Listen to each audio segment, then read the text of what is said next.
ប្រតិបត្តិព័ត៌មានស្ដីពីស្ថានភាពធាតុអាកាសសូមគោរពជំរាបជូនអំពីស្ថានភាពធាតុអាកាសនៅព្រះរាជាណាចក្រកម្ពុជាសម្រាប់ថ្ងៃទី31ខែឧសភាឆ្នាំ2026សម្ពាធទាបដែលកើតនៅលើមហាសមុទ្រប៉ាស៊ីហ្វិកខាងលិចបានវិវត្តទៅជាព្យុះទី6ឈ្មោះចាងមី T2606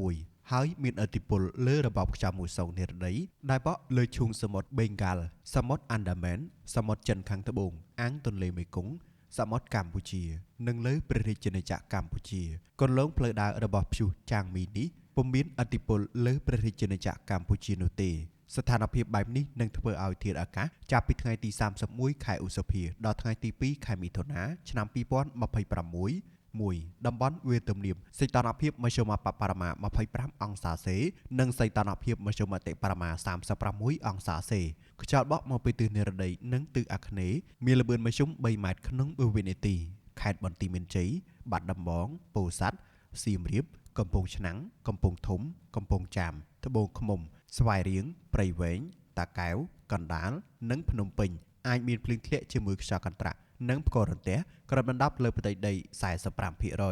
2. តំបន់ខ្ពង់រាបសីតុណ្ហភាពមធ្យមបរិមា26អង្សាសេនិងសីតុណ្ហភាពមធ្យមអតិបរមា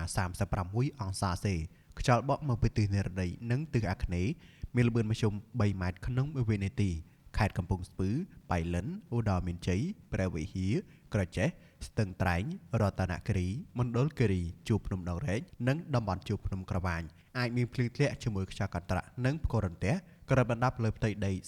40% 3. តំបន់មាត់សមុទ្រសីតុណ្ហភាពមធ្យមបរិមា25អង្សាសេ